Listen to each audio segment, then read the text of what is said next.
भारत में आरक्षण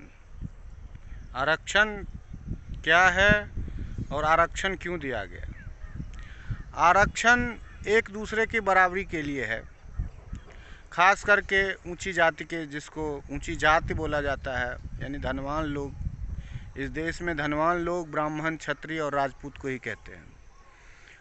उनके बराबरी में लाने के लिए दूसरे कास्ट के लोगों को आरक्षण दिया गया, जबकि आरक्षण जिस वर्ग के लिए बना है उसी वर्ग को खाई जा रही है। असलियत तो ये है।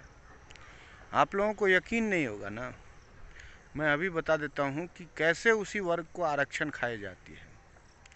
आरक्षण का मतलब ये है कि जब एक 40 किलो का पहलवान 40 किलो वर्ग में पहलवान करता है तो सामने वाला भी 40 किलो का ही होता है। अगर मान लीजिए सामने वाला 20 किलो का है तो उसको एक और 20 किलो दे करके, यानी कि 40 किलो के बराबरी में लाया जाता है।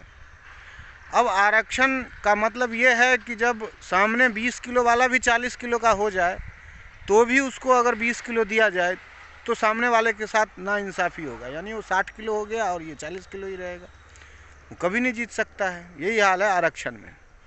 आरक्षण से जो परिवार धन दौलत में बराबरी पे आ गए हैं, ब्राह्मण, क्षत्रिय और राजपूतों का, उन्हें तो आरक्षण छोड़ देना चाहिए। लेकिन नहीं, वही लोग पीढ़ी दर पीढ़ी आरक्षण लिए जा रहे हैं और वो अपने ही कास्ट के लोगों का खाए जा रहे हैं। आरक्षण से ऊंची जाति के लोगों का कोई फ़र्क नहीं पड़ता है। उनमें इतनी टैलेंट और इतनी बुद्धि है कि वो बिना आरक्षण का, जब से पैदा हुए इस देश में, उन्होंने जहाँ तक अपनी परचम लहराया है बिना आरक्षण का, और आगे भी लहरा सकता है, उनको आरक्षण से कोई फ़र्क नहीं पड़ता है। हाँ, फ़र्क यही पड़ता है कि आरक्षित वर्ग से जो कुछ लोग आ जाते हैं जो अपनी बुद्धि का उतना इस्तेमाल नहीं करते हैं, तो स्वाभाविक सी बात है कि वो काम ठीक से नहीं कर पाएंगे। अब देख लीजिए कि आरक्षण में रामविलास पासवान जी हो गए, जैसे उनके परिवार ने आज तक ये नहीं बोला कि हमें अब आरक्षण की ज़रूरत नहीं है, क्योंकि वो ब्राह्मण क्या किसी भी ब्राह्मणों से ज़्यादा समृद्ध हो चुके हैं, शक्तिशाली हो चुके हैं, धनवान हो चुके हैं। अगर वो परिवार आरक्षण छोड़ दें तो पासवान में ही किसी और परिवार को आरक्षण मिल जाएगा, वो परिवार आगे बढ़ जाएगा। लेकिन आरक्षण की एक दायरा है, जिस दायरे को इन जैसे लोग ही अपने अंदर लपेट के रख रखा है। आरक्षण में जैसे ही कुछ होगा तो रामविलास पासवान हो गए, उदित राज हो गया, मायावती जी हो गई, ऐसे बहुत सारे नेता आरक्षण के हैं, ऐसे बहुत सारे लोग आरक्षित वर्ग से हैं। सिर्फ इन्हीं लोगों को आरक्षण से फ़ायदा होगा, क्योंकि इनके घर में पैसे आ गए। सबसे बड़ी चीज़ है पैसा। जब इनके घर में पैसा आ गया, उसके बाद ये अपने बच्चे को ऊंची से ऊंची प्राइवेट शिक्षा दे देंगे। पैसा है तो ऊंची से ऊंचे ट्यूशन पढ़वाएंगे। तो स्वाभाविक सी बात है, जो बच्चा ऊंचा ट्यूशन पढ़ेगा, ऊंचे हाई रैंक में पढ़ाई करेगा, नौकरी उसी को ही मिलेगी। तो उन्हीं के वर्ग के आम गरीबों के लिए पद ही नहीं बचेगा। जो गरीब मेहनत करके किसी तरह सोचता है कि मैं कोई जॉब ढूंढ लूँ, कर लूँ, तो ये उनके ही आरक्षित नेता उनको आगे नहीं बढ़ने देते हैं और बदनाम कर रहे हैं ये ब्राह्मण, क्षत्रिय और राजपूतों को। स्वाभाविक सी बात है, जब आपके अंदर सोचने की क्षमता ही नहीं होगी तो सामने वाला जो पढ़ाएगा, जो समझाएगा, वही आप समझिएगा। यही कारण है कि आज हमारे देश में गरीबी चरम पर है। बेरोजगारी के नाम पे तो मैं ये कहता हूँ कि जब आपके अंदर बुद्धि ही नहीं होगी तो बेरोजगारी भी बढ़ेगी। जब गरीबी रहेगी तो चोरी, डकैती, लूट मार सब बढ़ेगा। जब गरीबी रहेगी ना तो आप बहुत बड़ा अनर्थ और बहुत बड़ा अन्याय कर लोगे। इस सब का एक ही कारण है कि अशिक्षा। शिक्षित होना जरूरी है, लेकिन ये नेता लोग कोई शिक्षित होने नहीं देंगे।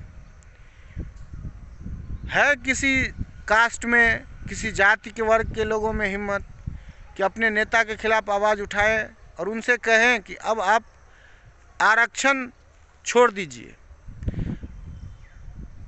रामविलास पासवान, मायावती, उदित राज, इन जैसे लोग मान लीजिए आरक्षित सीट पे ही लड़ते हैं, जबकि ये लोग बहुत चर्चित लोग हैं। ये किसी भी सीट से जीत सकते हैं। अगर वो आरक्षित सीट एक बार छोड़ दिया जाए तो कोई नया सांसद बन जाएगा, वहाँ से नया विधायक बन जाएगा उन्हीं के वर्ग से, वहाँ से कोई ब्राह्मण, क्षत्रिय, राजपूत नहीं बनेगा। ये चीज़ सोचने वाली है। लेकिन ये लोग क्षेत्र नहीं छोड़ते हैं। जानते हैं क्यों? क्योंकि इन लोगों की बपोती है, वो नाम अपने जात का लेते हैं और अपने जात को ही खाते हैं। ये लोग, इन लोगों में सांप वाला वरदान मिला हुआ है। भगवान ने सांप को वरदान समझ लीजिए या उनके आहार का समझ लीजिए कि उनके आहार का व्यवस्था किया था कि सांप अपना अंडा खुद ही खाएगा। ये लोग वही आरक्षण से, वही आरक्षित वर्ग हैं जो अपनों को ही खा जाते हैं। बताइए, ये जितने आरक्षित वर्ग के विधायक हैं, जब एक बार आप विधायक बन गए तो यानी कि सामने जो ब्राह्मण, क्षत्रिय, राजपूत हैं उनकी बराबरी तो आपने कर ली। वो भी विधायक, आप भी विधायक। उनको जितना सैलरी मिलती है, सब कुछ, सारी सुविधाएं आपको भी मिलती है।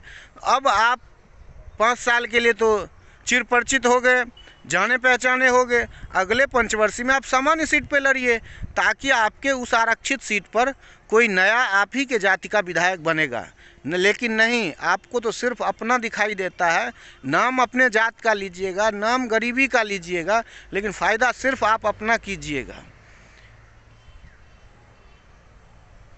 यही बात है, लेकिन लोगों में समझ में नहीं आता है। जैसे कि आप लोग क्रिकेट देखते हैं, क्रिकेट में भी आरक्षण है, मतलब दोनों टीम बराबरी होती है। आरक्षण का मतलब हो गया बराबरी। दोनों टीम में 11-11 प्लेयर होता है। अब सोचिए कि जिस टीम में 12 प्लेयर हो जाएगा वो तो नाइंसाफ़ी होगा ना। तो 11-11 ही होना चाहिए, यानी तो यही हाल है। जब आपके जाति के ही लोग समृद्ध और संपन्न हो गए तो उनको तो छोड़ देना चाहिए ना, उनको आरक्षण छोड़ देना चाहिए। वो अपने आप ही के जाति के लोगों को आरक्षण मिलेगा, वहाँ कोई सामान्य वर्ग के लोगों को आरक्षण नहीं मिलेगा। जैसे कुछ साल पहले हमने देखा था एक टीना डाबी IAS टॉपर भारत में हुई थी, वो आरक्षण से थी। उनके पिताजी आरक्षित थे, BSNL में नौकरी करते थे, पदाधिकारी थे। उनकी माताजी भी आरक्षित वर्ग के ही थे, और उसके बाद भी उन्होंने ये अनाउंस किया था कि मैं सेकंड टॉपर से शादी करूंगा। लेकिन उसके बाद भी उन्होंने ये नहीं कहा कि आज के बाद हमारे बच्चे आरक्षण का लाभ नहीं लेंगे। क्यों? क्योंकि आरक्षण से इन्हीं लोगों को ये सोचते हैं कि आरक्षण से सिर्फ और हमारे ही परिवार का फ़ायदा हो। सरकार को एक ऐसा नियम और कानून बनाना चाहिए आरक्षण के लिए कि जिस परिवार का एक व्यक्ति यदि एक बार आरक्षण से MP या MLA बन जाता है तो उसको दोबारा अगर चुनाव लड़ने के लिए दिया भी जाता है तो उस परिवार के लोगों को आरक्षित सीटों पे नहीं लड़ने दिया जाए, यानी उसको आरक्षण के तहत लड़ने नहीं दिया जाए, उसको सामान्य श्रेणी में लड़ने दिया जाए, ताकि उसी सीट पर कोई नया आरक्षित आदमी, कोई नया परिवार से आएगा, ताकि दूसरे परिवार में भी यानी आरक्षण का लाभ आरक्षित वर्ग को मिले। जैसे कि किसी परिवार में आरक्षण के थ्रू अगर एक नौकरी मिल गई, उस परिवार का आरक्षण, अब उस परिवार के किसी भी व्यक्ति को आरक्षण के थ्रू नौकरी नहीं मिलनी चाहिए, अगले परिवार को आरक्षण के थ्रू नौकरी मिलनी चाहिए। इससे आरक्षण, इस प्रकार यदि आरक्षण का कोई नियम हो तो हर आरक्षित वर्ग को आरक्षण का फ़ायदा मिलेगा। अन्यथा देश जब तक रहेगा हर आरक्षित वर्ग को उसे आरक्षण का फ़ायदा नहीं मिलेगा। आरक्षण का फ़ायदा चंद लोग ही उठाते रह जाएंगे और गरीबी का यही हाल रह जाएगा।